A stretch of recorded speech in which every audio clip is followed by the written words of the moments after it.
நாமம் மகிமைப்படுவதாக. மரணமும் ஜீவனும் நாவின் அதிகாரத்தில் இருக்கிறது என்று நாம் வேதத்திலே பார்க்கிறோம்.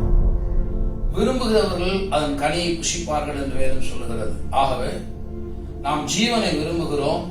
நம்முடைய நாவை இந்த வேளையிலே அந்த ஜீவனை சுதந்திரிக்கும்படியாக நாங்கள் குடும்பமாக சேர்ந்து இந்த வேளையிலே எங்களுக்காகவும் சபைக்காகவும் அந்த ஜீவனை சுதந்திரிக்கும்படி அந்த வார்த்தைகளை நாங்கள் பேச இருக்கிறோம். இதை நீங்கள் கேட்டு எங்களோடு கூட சேர்ந்து நீங்கள் பேசி உங்களுடைய குடும்பங்களுக்காகவும் அந்த ஜீவனை சுதந்திரித்துக் கொள்ளும்படியாக நான் உங்களை அன்போடு கூட கேட்டுக்கொள்கிறேன். நான் தேவனுடைய பிள்ளை, நான் தேவனுடைய பிள்ளை. தேவனிடத்திலே நான் அதிகாரம் பெற்றிருக்கிறேன். தேவனிடத்திலே நான் அதிகாரம் பெற்றிருக்கிறேன். அவருடைய நாமம் எனக்கு தரிப்பிக்கப்பட்டிருக்கிறது. அவருடைய நாமம் எனக்கு தரிப்பிக்கப்பட்டது. அவருடைய ரத்தம் என் மேல் பூசப்பட்டிருக்கிறது. ரத்தம் என் மேல் பூசப்பட்டிருக்கிறது. அவருடைய நிழலிலே நான் தங்கி இருக்கிறேன். அவருடைய நிழலிலே நான் தங்கி இருக்கிறேன். தேவனுடைய வார்த்தையிலே என்னுடைய வாழ்வை நான் அஸ்திபாரம் விட்டிருக்கிறேன். தேவனுடைய வார்த்தையிலே என் வாழ்வை அஸ்திபாரம் விட்டிருக்கிறேன். தேவனுடைய வார்த்தை எனக்கு கண்மலையாக இருக்கிறது. தேவனுடைய வார்த்தை எனக்கு கண்மலையாக இருக்கிறது. அந்த கண்மலை மேலே கட்டப்பட்ட என்னுடைய வீடு அசையாது. அந்த கண்மலை மேல் கட்டப்பட்ட என்னுடைய வீடு அசையாது. தேவனுடைய கிருபைக்குள் நான் இருக்கிறேன். தேவனுடைய கிருபைக்குள் நான் இருக்கிறேன். கர்த்தருடைய கிருபை எனக்கு கர்த்தருடைய கிருபை என்றென்றைக்கும் உள்ளது. என்றென்றைக்கும் மலைகள் விலகலாம், மலைகள் விலகலாம், பர்வதங்கள் அகலலாம், பர்வதங்கள் அகலலாம். என் மேல் வைத்த அவருடைய கிருபை, என் மேல் வைத்த அவருடைய கிருபை என்றைக்கும் மாறாது. என்றைக்கும் மாறாது. கர்த்தர் நல்லவர். கர்த்தர் நல்லவர். அவருடைய கிருபை என்றும் உள்ளது. அவருடைய கிருபை என்றும் உள்ளது. அவருடைய கிருபையை என்னை விட்டு அவர் விலக்க மாட்டார். அவருடைய கிருபையை என்னை விட்டு அவர் விலக்க மாட்டார். அவர் எனக்கு பாராட்டின கிருபை, அவர் எனக்கு பாராட்டின கிருபை மிகவும் பெரியது, மிகவும் பெரியது. அவர் என்னை அவருடைய உள்ளங்கையிலே வரைந்து வைத்திருக்கிறார். அவர் என்னை அவருடைய உள்ள கையிலே வரைந்து வைத்திருக்கிறார். எனக்குள் நித்திய ஜீவன் இருக்கிறது. எனக்குள் நித்திய ஜீவன் இருக்கிறது. இயேசு கிறிஸ்து என்னும் ஒருவராலே, இயேசு கிறிஸ்து என்னும் ஒருவராலே ஜீவனை அடைந்து ஜீவனை அடைந்து ஆளுவார்கள் என்று எழுதப்பட்டபடி ஆளுவார்கள். நான் ஆளுகை செய்கிறேன். நான் ஆளுகை செய்கிறேன்.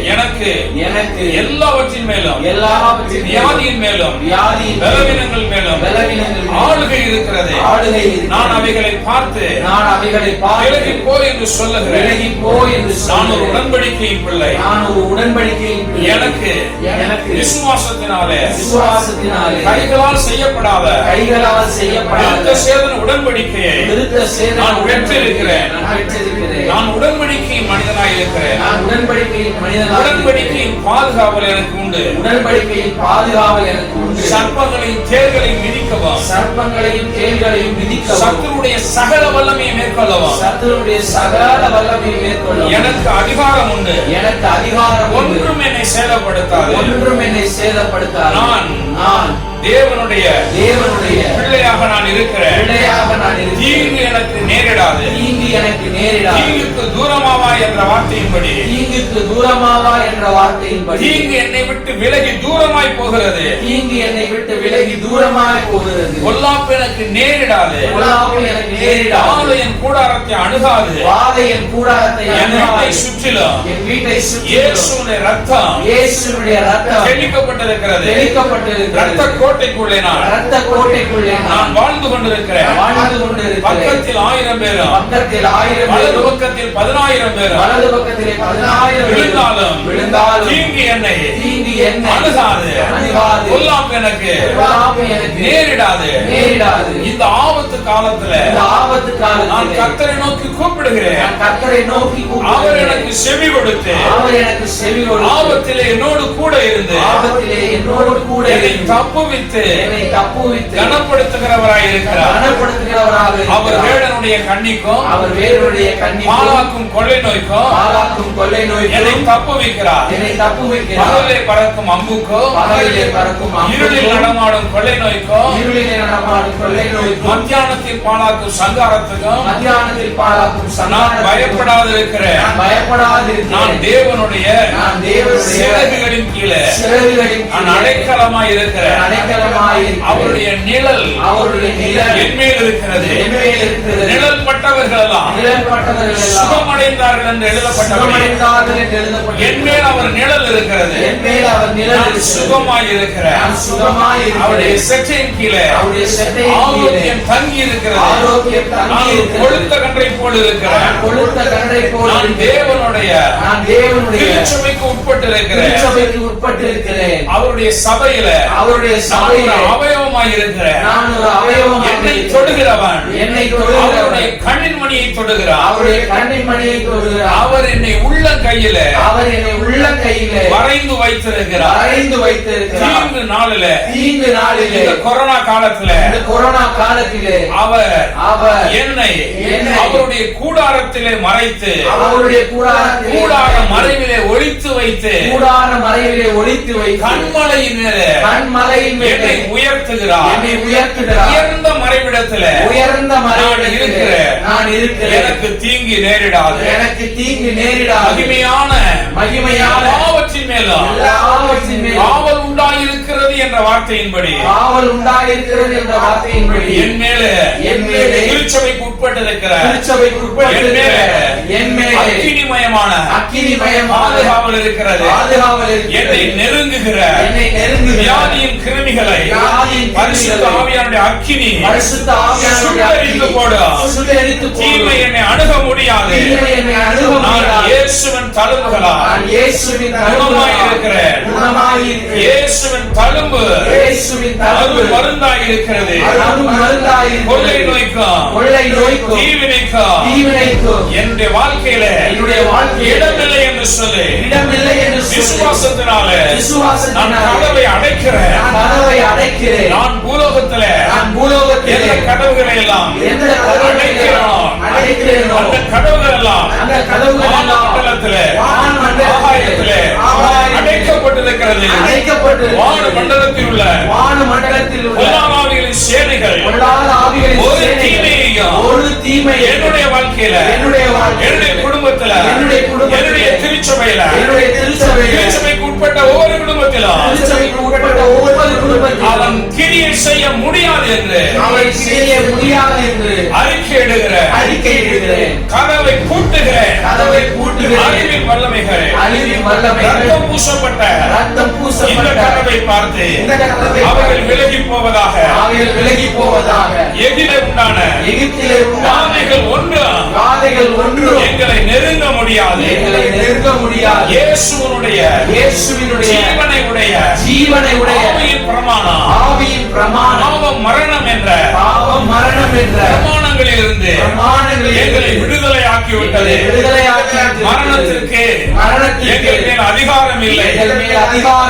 பிள்ளைகளின் அப்பமாகிய ஆரோக்கியத்தை நான் தேவனிடத்திலே கேட்கிறேன். பிள்ளையாகிய எனக்கு நான் பரிபூரணம் அடையும்படியாக திருப்தி அடையக்கூடிய அளவில் போதுமான ஆரோக்கியம் என்ற அப்பத்தை எனக்கு தருகிறார். ஜீவ அப்பா இயேசு. நான் அவருடைய மாம்சத்தை புசித்து ரத்தத்தை பானம் பண்ணி இருக்கிறபடினாலே எனக்குள்ளே நித்திய ஜீவன் இருக்கிறது. கிறிஸ்து தேவனாலே பிழைத்தது போல அவரை புசிக்கிற நானும் பிழைத்திருக்கிறேன். மரணம் என்னை நெருங்க முடியாது.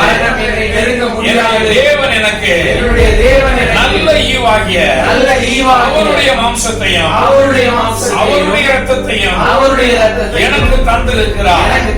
நான் கிறிஸ்துவனுடைய மாம்சத்துக்கும் எலும்புகளுக்கும் உரியவனாய் இருக்கிறேன். வேதனை நீங்கி சுகமாயிரு என்ற வார்த்தையின்படி நான் சுகமாயிருக்கிறேன். வேதனைப்படுத்துகிற வல்லமைக்கு இடமில்லை. என்னுடைய விசுவாசம் உலகத்தை ஜெயிக்கிற ஜெயம் ஆட்டுக்குட்டியின் ரத்தத்தினாலும் சாட்சியின் வசனத்தினாலும் அவர்கள் அவனை ஜெயித்தார்கள். வார்த்தையின்படி நாங்கள் ஜெயம் எடுக்கிறோம். இயேசுவின் ரத்தத்தினாலே இயேசுவின் சாட்சியினாலே ஜெயம் எடுக்கிறோம்.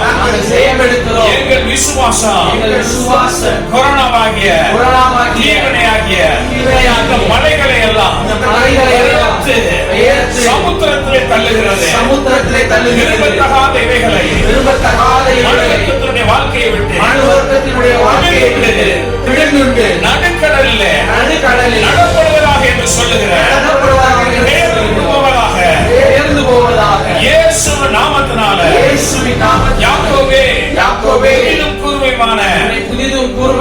போரடிக்கிறதற்கு கருக்குள்ள எந்திரமாக மாற்றுவேன் என்று சொன்னபடி நான் அவைகளை அறுத்து தூரமாக்குகிறேன். மனுவர்க்கத்தை விட்டு, தேசத்தை விட்டு, பட்டணங்களை விட்டு, கிராமங்களை விட்டு அறுப்புண்டு போவதாக. இந்தியாவின் சிறையிருப்பு மாறுவதாக. இயேசுவின் நாமத்தினால, இயேசுவின் நாமத்தினால கொரோனாவின் முழங்கால்கள் முழங்குவதாக. முழங்கால்கள் யாவும் முழங்கும் என்ற வார்த்தையின்படி கால்களை முறிக்கிறோம். நடமாடுகிற கொள்ளை நோயினுடைய கால்களை முறித்து போடுகிறோம். அவைகள் எந்த டோர்ஸ்டெப்பையும் வந்து அணுகாதபடி கால்கள் முறிக்கப்படுவதாக. விலகி போவதாக. பாதிக்கப்பட்ட ஒவ்வொரு சரீரங்களையும் அவயவங்களையும் பார்த்து பேசுகிறேன். இயேசுவின் நாமத்தினாலே உயிரடைவாயாக. லங்ஸ்ல உண்டாயிருக்கிற அடைப்புகள் எல்லாம் திறவுண்டு போவதாக. மூச்சு திணறல்கள் எல்லாம் இயேசுவின் நாமத்தினாலே விலகி போவதாக. நல்ல சுவாசம் உண்டாவதாக. விசுவாசத்தினாலும் அன்பினாலும் எங்கள் இருதயத்தை, எங்களுடைய நுரையீரலை காத்துக் கொள்ளுகிறோம். விசுவாசம், அன்பு என்ற மார்க்கவசத்தை உடையவர்களாக நாங்கள் இருக்கிறோம். ரட்சிப்பின் நம்பிக்கை என்கிற தலைச்சீராவை அணிந்து கொள்ளுகிறோம். பொல்லாங்கன் பயமுறுத்துகிற பயத்தின் வார்த்தைகள் ஹெல்மெட்ல பட்டு அது விலகி போகிறது. எங்களுடைய எண்ணங்களை தலைக்கவசம் பாதுகாக்கிறது. எங்களை தீமை அணுகாது. இயேசுவின் ரத்தம் எல்லா வியாதியின் கிருமிகள் நீங்க எல்லாவற்றையும் நீக்கி சுத்திகரிப்பதாக. சித்தம் உண்டு சுத்தமாக என்ற வார்த்தையின்படி சரீரங்கள் சுத்தமாவதாக. சரீரம் தேவனுடைய ஆலயம். சரீரம் தேவனுடைய ஆலயம். என்னுடைய சரீரத்தில் பிசாசுனுடைய வியாதியினுடைய அசுத்தங்களுக்கு இடமில்லை என்று சத்தமாய் நான் அறிக்கையிடுகிறேன். மரித்த ஒவ்வொரு அவயவங்களும் எனக்குள்ளே இருக்கிற தேவ ஜீவனாலே உயிர் பெற்று எழும்புவதாக. உயிர் அடைவதாக. எங்களுக்குள்ளே வாசமாயிருக்கிற ஆவியினாலே சாவுக்கு ஏதுவான பலவீனப்பட்டு போன ஒவ்வொரு நாடி நரம்புகளும் உயிர் மூச்சு உள்ள குழாய்களும் ரத்த குழாய்களும் சுத்தமடைவதாக. ஜீவனை அடைவதாக. வாழ்ந்து சுகமாயிரு என்று சொல்லுகிறேன். உயிர் பெற்று எழுந்து என்று சொல்லுகிறேன். எங்கள் வார்த்தைகளை பரலோகத்தின் தேவன் கவனித்திருக்கிறேன். அப்படியே செய்கிறேன். நாவினாலே ஜீவனை எடுத்துக் கொள்ளுகிறோம். இயேசுவின் நாமத்தில் பிதாவே. ஆமென். ஹல்லேலூயா. ஜீவனை அடைந்து நீங்கள் வாழ்வீர்கள். ஒவ்வொரு நாளும் இந்த வார்த்தையை கேட்ட இந்த அறிக்கையை நீங்கள் விடாப்படியாக ஒவ்வொரு நேரமும் நீங்கள் சொல்லிக் கொண்டே இருங்கள். உங்களுடைய வாழ்க்கையில நிச்சயமாகவே உங்களுக்கு வெற்றி உண்டு. நீங்கள் வசனம் என்கிற ஆவியின் பட்டயத்தை நீங்கள் எப்படி எடுத்து பயன்படுத்தும் பொழுது நிச்சயமாகவே நீங்கள் தலைக்கவசத்தை அணிந்தவர்களாகவும் மார்க்கவசத்தை அணிந்தவர்களாகவும் இருக்கிறபடினால உங்களுடைய விசுவாசத்திலும் நம்பிக்கையில் நீங்கள் பலனடைவீர்கள். உங்கள் சரீரத்தை ஒரு தீமையும் அணுக முடியாது என்று நான் சவால் விட்டு சொல்லுகிறேன். நீங்கள் மரணத்தை பார்த்து சொல்லலாம், இப்பொழுது மரணமே உன் கூரெங்கே, பாதாளமே உன் ஜெயம் எங்கே என்று நீங்கள் சொல்ல முடியும். வெற்றி உங்களுக்கு நிச்சயம். கர்த்தர் உங்களை ஆசீர்வதித்து காக்க கடவுள். ஹல்லேலூயா.